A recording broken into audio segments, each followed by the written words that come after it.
You are listening to Mocktails Are Messy. This is Sarah and Alex from the cohort, the platform. Thank you for coming to Mocktails Are Messy. Apparently people care about what I eat, drink, and do in the city. It continues to astound me. And I like just being a tourist in my own city, shine a light on all the things that people don't know about. That gets me going. And I came to the world of creators and marketing a little bit of a roundabout way. I was a fine dining sous chef. A lot of my peers, or my cohort of peers, starting their own restaurants and struggling to show why their place was special. And I knew how good they were. There's got to be a solution. You guys have a really good synergy about you. You're like twin flames. One day I was like, I can't work for anyone anymore. Marketing agencies or creative agencies are typically run by creatives, and they have no idea how to run a business. As someone who went to business school, that infuriated me. Alex was my first hire, and I tried to be cool about it. What was your original thought whenever she reached out to you? Was she in her birthday suit? Yeah, 5 minutes in. Are we okay? Man, this whole creator world, it really packs a punch. I feel like Kelly and me were just floored by it because we're not really from a creator influencer background. That exact complaint, I get forgotten about all the time because which is so sad. Yeah, we gave them lots and lots of alcohol and good food, and then we're like, okay, actually tell us what's going on. Misinterpretation whenever you describe what you do to people in Pittsburgh. 100%. The whole creator economy, it's the wild, wild west, and so I feel like that's what the cohort is in a lot of ways. You both are really paving your own path right now, and you know how to get there. Yeah. School of life. Hey, can I go to one of her master classes for media training? Sarah does media training for our clients.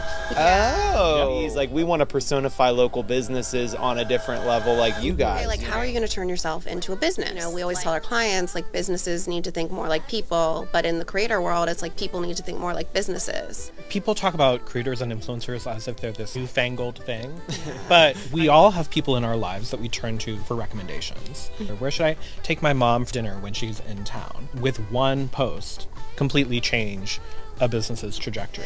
They just need to find one another. Trademark that. Well, we didn't study law. This is why we sure didn't. Sure. Although both We my sure did parents not. are attorneys. I want to know what the business model is, tier system. Crazy when you think about it because the size of checks that you're getting. What worked 3 months ago may not work now. So much about learning, but also unlearning. Your goal is to grow and grow. We don't even know what's going to exist in 10 years. We want to work with people who just geek out on the industry. As long as you actually like what you're doing, I get to contribute to what this brand feels like to someone, how they sell without selling. That's who we want in our corner and in our clients' corner.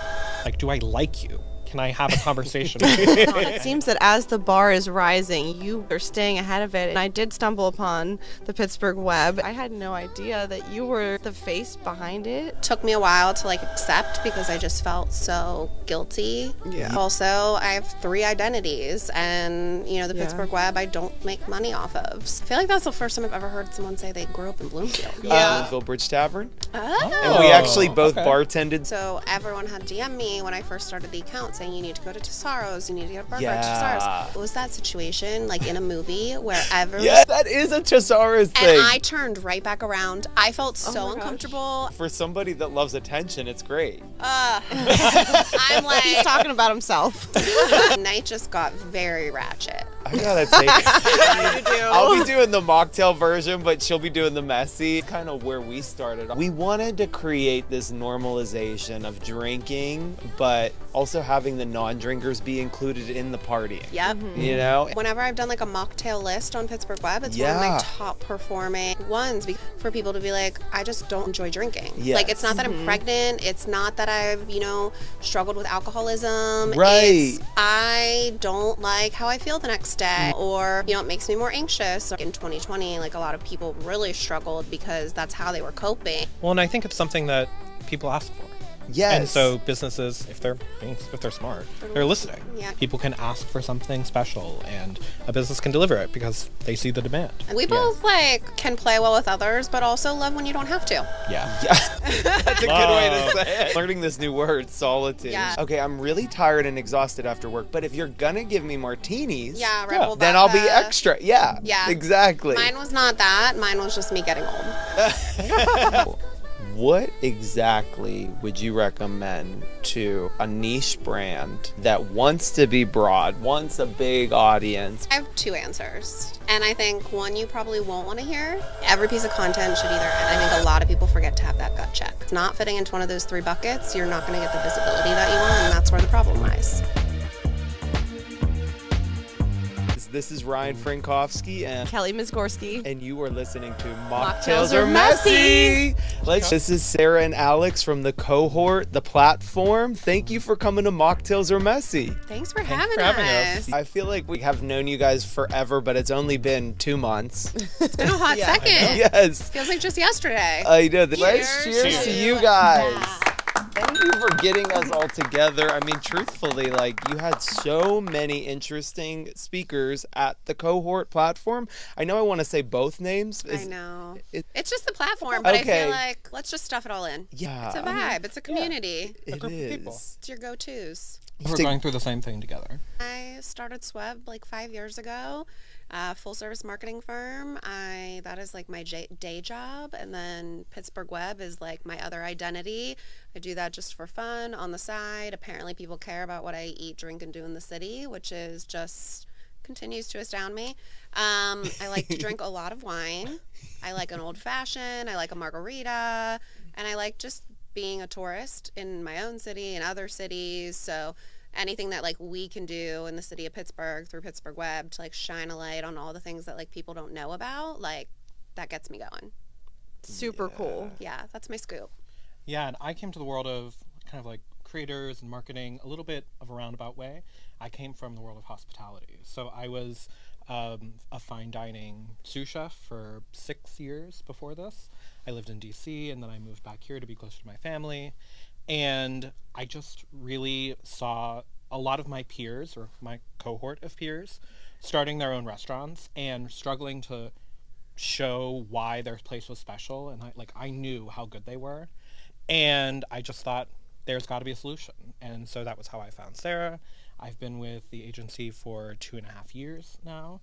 And yeah, it's We've just been... slid into each other's professional DMs Yeah. on LinkedIn. Okay. Yeah. On LinkedIn. Very professional. And now it's more of the personal deal. Very up and up. Yes. Yeah. Yes. You guys have a really good synergy about you. We're very similar. Very similar and like also Oh. very different, but we're both Aries. So like bless Oh. everyone in the room and around us. And then, but yeah, I mean, when our two or newer people that work for Sweb started, they were freaked out. They were like, you guys finish each other's sentences. How do you just have like a look and you know? Yeah. Yeah, how long And- have you known each other?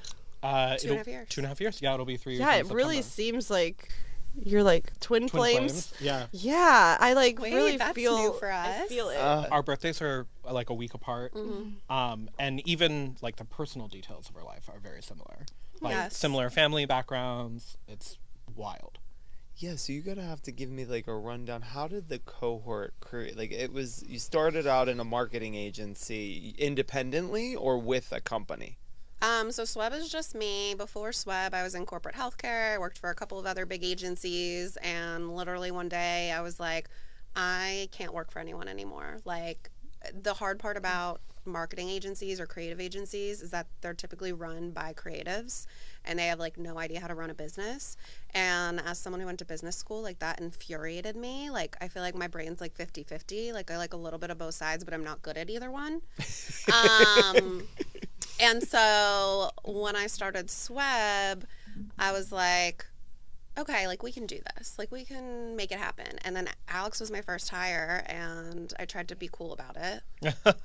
But Now, when you say tried to be cool, what do you mean? as in like literally first interview, took a picture like a first day of school and like posted it to my personal Instagram. I'm like, he doesn't follow me yet. It's fine. Like I'm still playing it cool. And then of course, 1 like week later, that yeah. changed. 1 week later, it's like, all right, yeah. It's like we spend you probably are the person I spend the most time with Yeah, in it's my like day to day. It's like work wife, work husband Yeah. situation.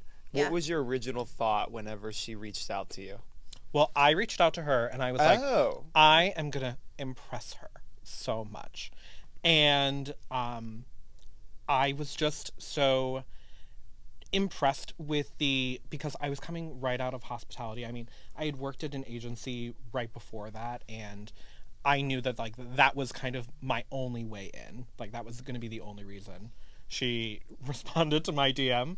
But yeah, then the interview, I feel like we clicked in the moment. And then there was a little proactive follow-up. It went really well. Yes. We talked about Bethany Frankel. Oh, yeah. My favorite. Yeah. Yeah. She's her. having a moment, though. Yeah. I'm like, are we okay? I don't know. I'm more of a Luann person. Oh, let's the be honest. Countess. Yeah. Yes. Okay. Yes. Very Ironically, fuck kill. Sonia just stayed at one of our clients' properties. Oh, yeah? Oh, wow. So that was like a fun moment. You're like a Sonia. Oh, for sure. Yeah. You just saw her. Yeah. All of her. On the... Oh, boy, did I ever. Was she in her birthday suit? Yeah, like 5 minutes into the show. Oh, I love it. Yeah, it was like 2 weeks ago. Yeah. It was Yeah. crazy. It's so funny. So, can you describe that story? Your client has a property? So we work with a lot of clients in hospitality, which includes Yes. hotels. So we work with a hotel downtown.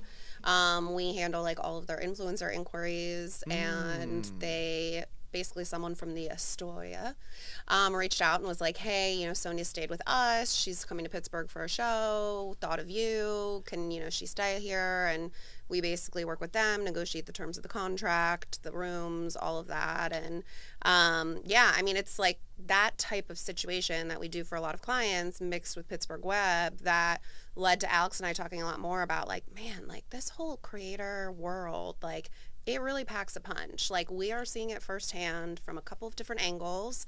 And that's how we started talking about the cohort. Yeah. Yeah. I know that I feel like Kelly and me were just floored by it because we're not really from a creator influencer background. We just living in LA and New York, we're like, okay, you need to gain traction and followers to be able to do any type of industry, truly. Yeah, that makes sense. It's both of those markets. And that's where like all of the influencer support is, right? Because that's where like a lot of the big brands are headquartered. Right. They're doing like the fancy brand dinners and they're having like the picnics where they're all sitting on the ground on a pillow because it looks cute. And like all of those things are happening in those places, but like nothing was happening here. Yeah, and when we started exploring what the cohort could look like, we did a lot of interviews with local creators, especially people who had significant followings, who had representation. And we heard that exact thing, that exact complaint, like, I get forgotten about all the time because... Which is so sad. Yeah, because I'm not in New York or Los Angeles. Right. So, like, my management doesn't send me things or they don't send me out for things. And even though... I think by any standard, they're incredible creators who perform really well, almost perform better because they're not in those really oversaturated markets. Yeah. I mean, we literally did a full year of R&D before we launched the cohort in beta. Oh, wow. With like conversations, either formal, informal. We sent out surveys. We were sliding into everyone's DMs and their emails. Like, honestly, it's just hard either way because they get inundated on both sides. And so it was like, okay, how can we get the most amount of people? And then, like Alex was mentioning, we have 10 founding members that we call the council, and they're all 100,000 followers plus. And a lot of them are represented by different talent management companies. And so we kind of called these like council meetings where, we gave them lots and lots of alcohol and good food. And then we're like, okay, like actually tell us what's going on. Like what keeps you up at night? What stresses you out? And when they even realized like they had followed one another, some of them, and didn't even know they were both in the city of Pittsburgh. And that was like such a cool moment. Yeah. Yeah, and then I think we built out our database of local creators, and for that, our standard or like our threshold for calling someone a creator is much lower than for asking them to be on the council. Yeah. That's just, are you using social media to further something? Right. So maybe you're in professional services and you own a bookstore and you're using social to help bring in clients or customers to your bookstore. Maybe you're a chiropractor, or maybe you are a foodie. So we built out a database of, now it's probably over 300. 350? Yeah, local creators. Oh, wow. And trying to get on their radar and see if does something like this exist elsewhere, because we don't want to duplicate work. We don't want to steal the idea from anyone, but that wasn't what happened. We had all these conversations and people just said like, this doesn't exist anywhere. And that's why we started it. Yeah, do you feel like there is any like misinterpretation whenever you describe what you do to people in Pittsburgh? Like what do they like sometimes misunderstand about your business? 100%. I think everyone, it's been, I think, the humbling piece of it all and like the hurdle of us doing all this research and people saying, hey, I want this, this, and this, and I would participate in this, this, and this. And then it's like, okay, but are you actually coming? Are you actually walking through the door? Are you doing it more than once? Like, we learned a lot of lessons that we did not like admitting. Yeah. Because it was hard. I don't know if it's our inner Aries or just it was something that we put a lot of work into. And I feel like now we've kind of evolved what it originally was into something that we feel really good about. But I think it's going to be a lot of trial and error, and it's just like the whole creator economy. It's like the wild, wild west. And so I feel like that's what the cohort is in a lot of ways. Yeah, and Sarah, I mean, you were so good at sitting down with people and having like a one-on-one conversation. And that's like really where the needle moves a lot, is in those one-on-one interactions where a lot of like business owners, for example, I mean, they have no idea why a creator or an influencer might be valuable to them. Mm-hmm. But Sarah just sits down with them and talks them through it and asks about their business goals and what business are you trying to drive? Are you trying to drive sales? Yeah. You want people to know about you. Maybe you have a grand opening.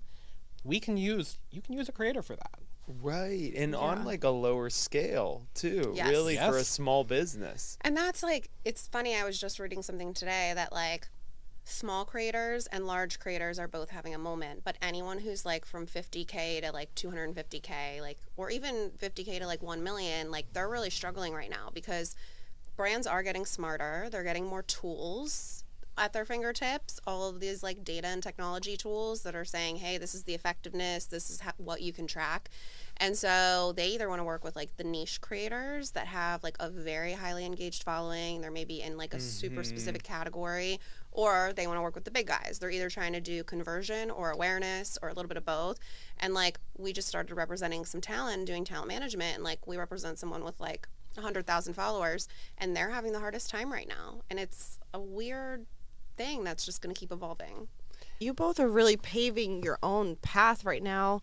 What is your background, what you're doing? It seems that you're very aware of what you're after right now, and you know how to get there.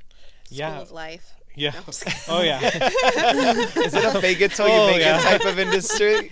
Sarah went to Pitt Business School. Pitt Business, marketing, professional writing. I went to GW in DC and I studied biology and physics. Biology. Okay. Yeah. Alex is an onion. Like you could literally just peel layers away for hours with him. Yeah. And worked in culinary. Oh, yeah. That My is parents, so interesting. I was originally going to go to medical school and I decided not to. April of my senior year. My parents were thrilled. And I decided to work in a restaurant because it was the one job I'd had that I knew I loved. Right. And I think the thing that I loved about that is I got to experiment with my creativity, but I also had to make something at the end of the day. Yes. So it was practical, but it was also creative. And that's sort of been the through line that I found when I moved into marketing. And I wanted a place to be creative, which Sweb offers and the cohort offers. But we also need to get things done. Like we need to deliver, we need to talk to our clients, we need to deliver results. And so it's still that blend of creativity, but also reality and logistics. And he was on scholarship at GW for Oh yeah, I was a voice. I had a voice scholarship at A GW. voice? like I know. Like a singer? pre-med, Yeah. hospitality, and Okay, so we this. got the voiceover actress and then the the singer. vocalist himself. I had to. You basically were at the university's beck and call, though. Oh, God. It was called being a presidential scholar of the arts. And you basically had to do whatever they asked for. So they could call at like 6 o'clock and say, we need somebody to sing the national anthem for the basketball game tomorrow night. And could be like, well, that's cool. I have homework that I need, or like I have finals. And they'd say like, yeah, what a you could. date. Yeah. Like, my gosh. They'd be like, yeah, but you can do that after. It'll only take you, the song's only 2 minutes and 37 seconds long. So, God. yeah. Onion. Uh-huh. So I don't think the camera was rolling though when Sarah told us about the voiceover gig that you did. Could you? Oh, was this a gig or was this a regular thing? First off, that is false news, fake news. No, Shit. I was like, are we close enough? Am I gonna have to do this like ASMR situation? Because Okay. no one wants that. But I think what I was saying was that I did one reel on the Pittsburgh web like a couple months ago where I did kind of like a come with me for, having friends in town and this is what we're doing tonight. And I just did voiceover of, hey, we were here, we ate this, we drank this.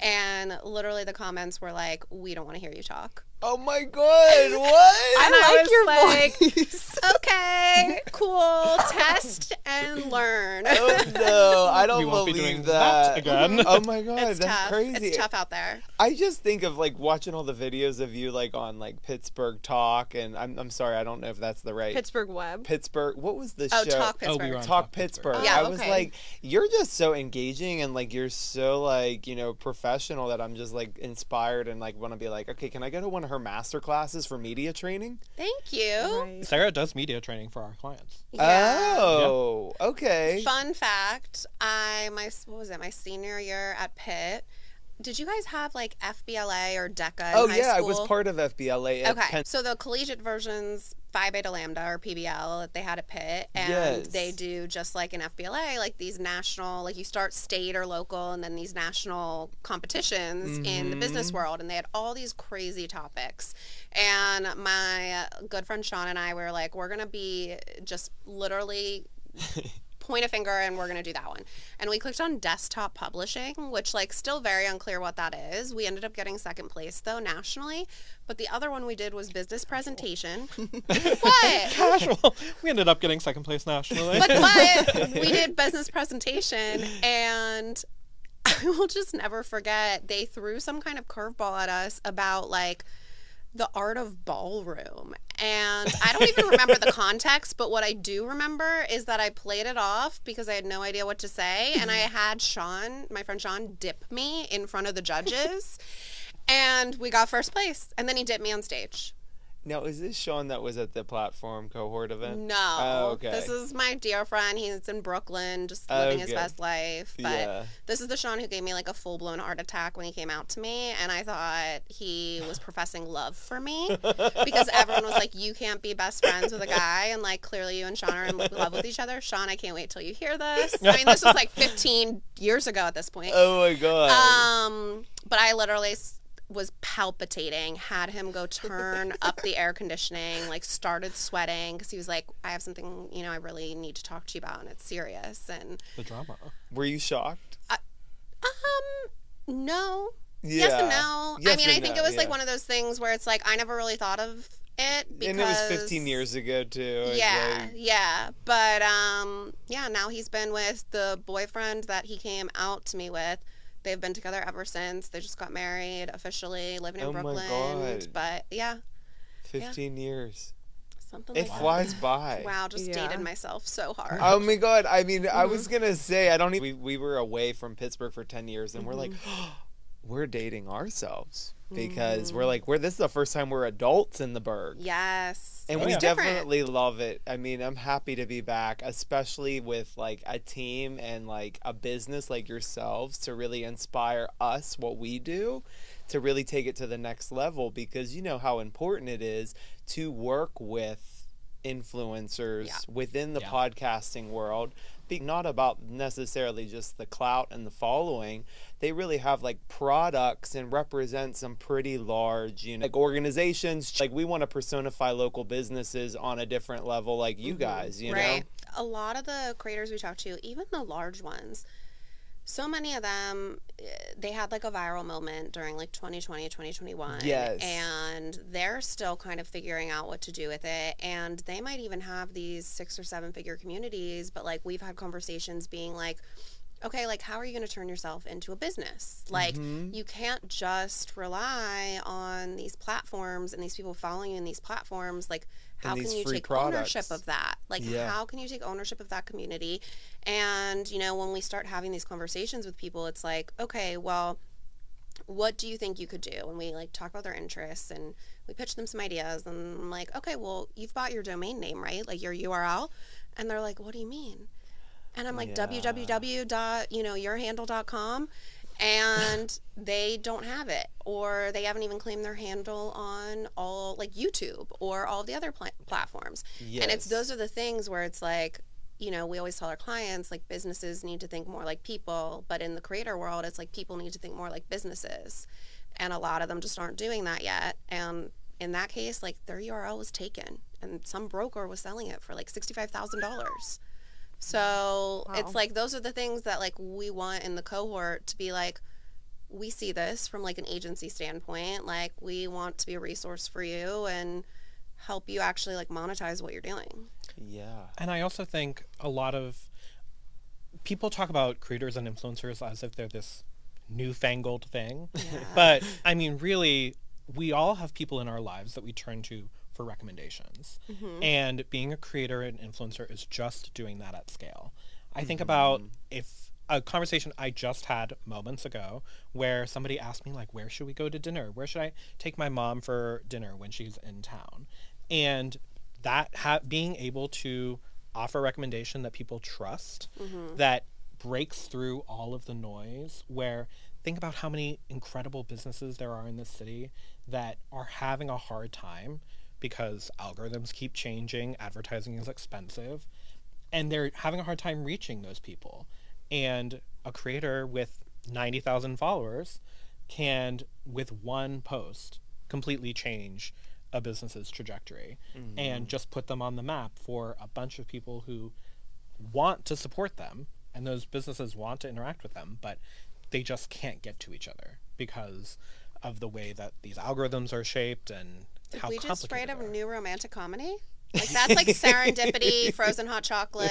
Like they just need to find one another. Trademark that. No one steal that idea. It's I ours. think so. I think you might have to. Yeah. Or we're going to have to try to work together on that. Yeah, For sure. yeah. No one take that idea. It It's a good one. Yes. copyrighted and trademarked. I know. How fast are you guys whenever it comes down to like copywriting and trademarking? Do you have a Sarah just did I this. literally just got my first trademark and it took 14 months. Okay. 14 months. Forever. Okay. Yeah.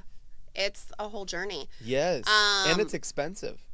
Yeah, it actually was not as expensive as I thought, which is Okay. strange. Yeah. It's not like a patent, you know? Right. But yeah, my attorney definitely like schooled me on the situation because I was like, hey, if it's pending, can we do the little TM, after the cohort?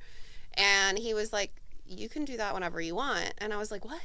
I was like, well, then what's this trademark at me? And he's like, that's when you actually use the little R, like registered, because it's a registered trademark. Right. So I'm like, oh, these are the things, these are the moments that I'm like humbled. Yes. Humbled. Well, we didn't study law. This is why we. We sure didn't. Sure. Although both We my sure did parents not. are attorneys. Oh which my god. Oh, Yes, wow. it's- One of my parents is an attorney. That's What? Is this where you get your drive?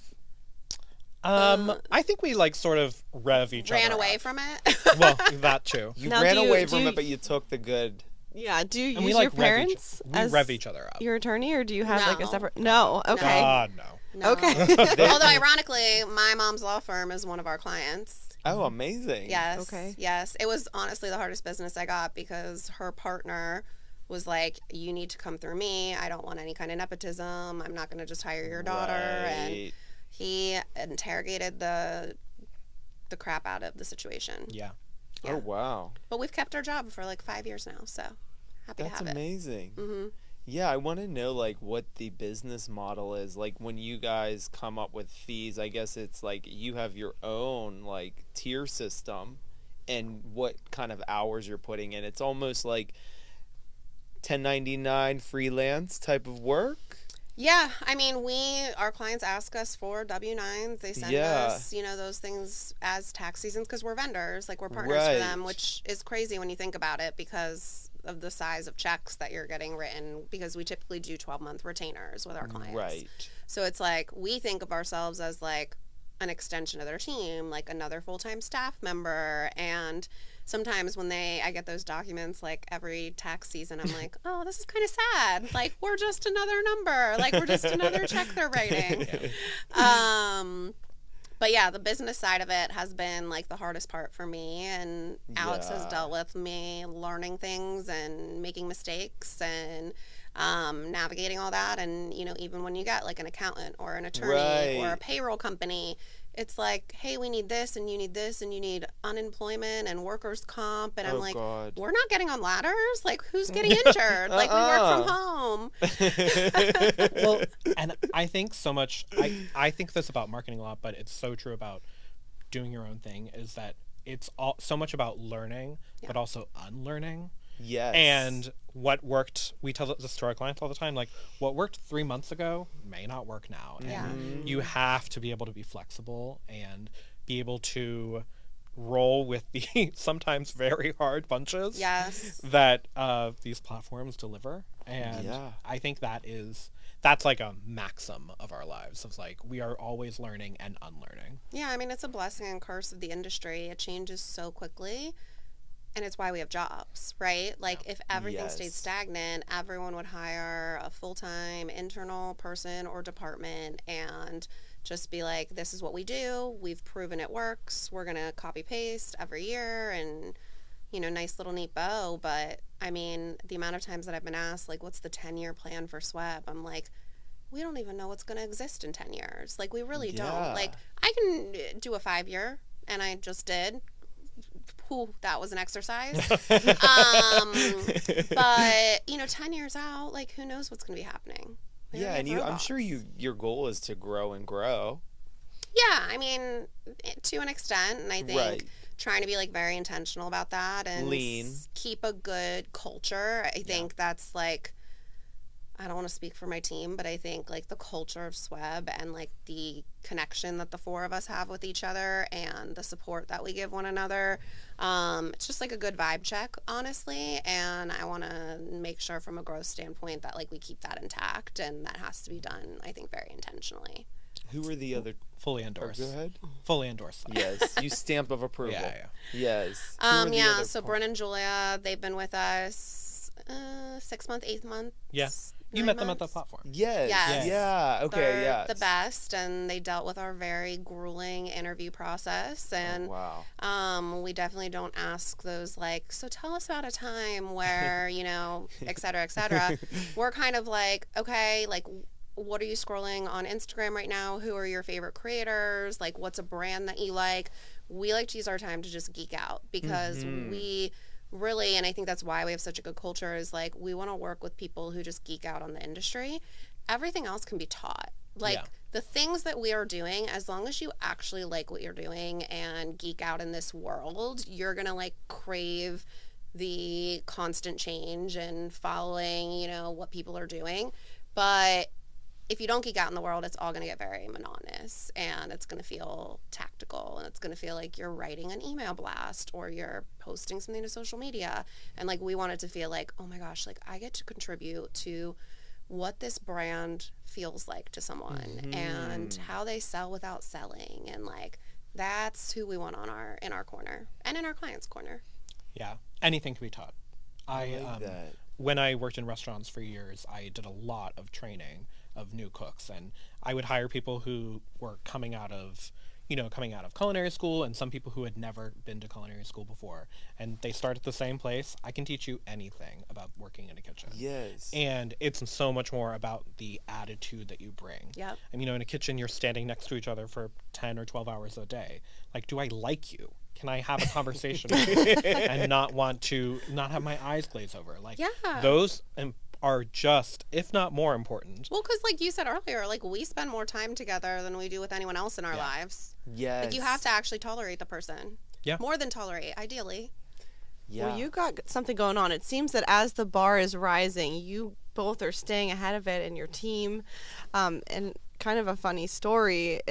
You know how things come full circle sometimes. Before I moved back to Pittsburgh, I was looking on Instagram for pages to follow so that I could like dive back in and like know what to do, and I did stumble upon the Pittsburgh web, and that's when I've been following.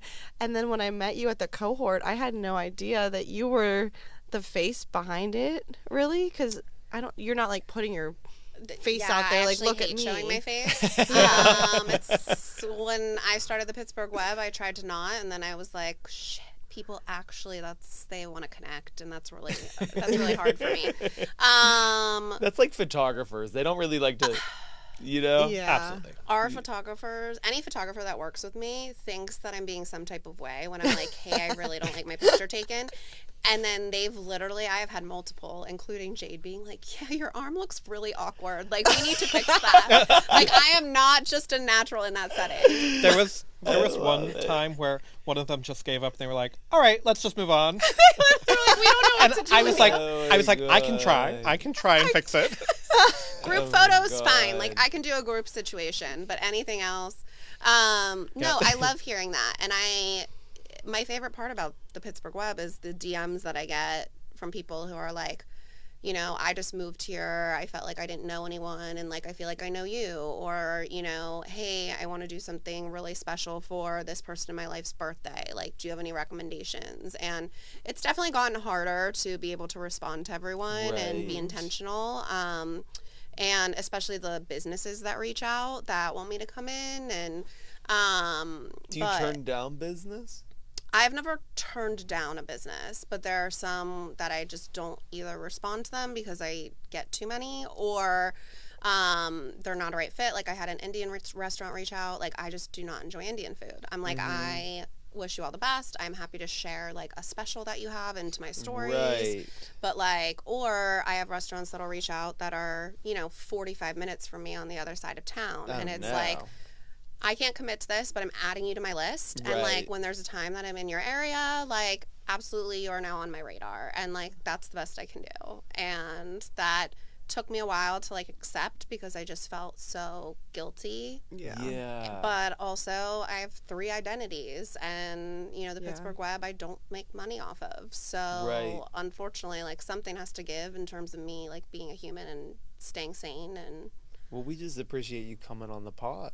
I mean, I love this. Wait, This is easy. so are you guys both from Pittsburgh originally? We are originally Gibsonia? Okay. Okay. Yeah, I grew up in Bloomfield, but then moved to like Foxchapel, then Gibsonia. I feel like that's the first time I've ever heard someone say they grew up in Bloomfield. Oh, I know. It is kind of weird. Like, when you think about it, we're not even Italian, my family. They just had a restaurant in Bloomfield, the Bloomfield Bridge Tavern. Oh. And we actually both okay. bartended there, and we were a little culinary with our pierogies. Love that. Pierogies. Incredible Yes. food. Oh my God, they're the best. They you have know? the best pierogies. I believe. Yes. I'll tell you what, talking about Bloomfield, so everyone had DM me when I first started the account saying you need to go to Tesaro's, you need to get a burger at Tesaro's. Yeah.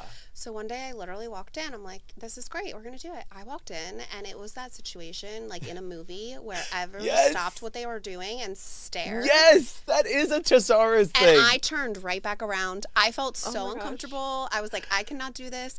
And then everyone keeps saying to go to Pleasant Bar. Oh yeah, and Pleasure says, Bar. Pleasure Bar. Yeah, yeah. And that the Italian's amazing. And that's another situation Another where everyone's vibe. sitting outside. I'm like, I can't even walk in. Like, I need an escort. Oh my God, I know. And for somebody that loves attention, it's great.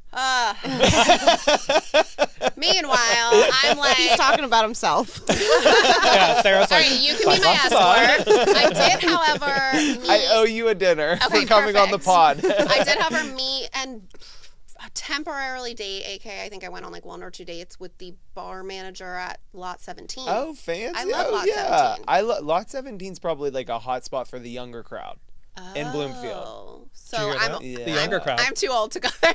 I don't know. You guys are young enough. You guys are young. I will say the one night we were doing a crawl in Bloomfield and we went from Lot 17 to, is it Froggies? Oh, yeah, Froggies. That was a journey. That is. It's like. That about, was a journey. What, like 10 block? No. And I think we started, rest in peace, at Station. Oh, So wow. we did Station, then Lot, and Froggies, and I was like, the night just got very ratchet. I gotta take her on that tour. Yeah, you do. I'll be doing the mocktail version, but she'll be doing the messy. And you know, that's kind of where we started our brand. It's like we wanted to create this normalization of drinking, but also having the non-drinkers be included in the partying. Yep. You know, and you know how it is in Pittsburgh and in any big city. It is really hard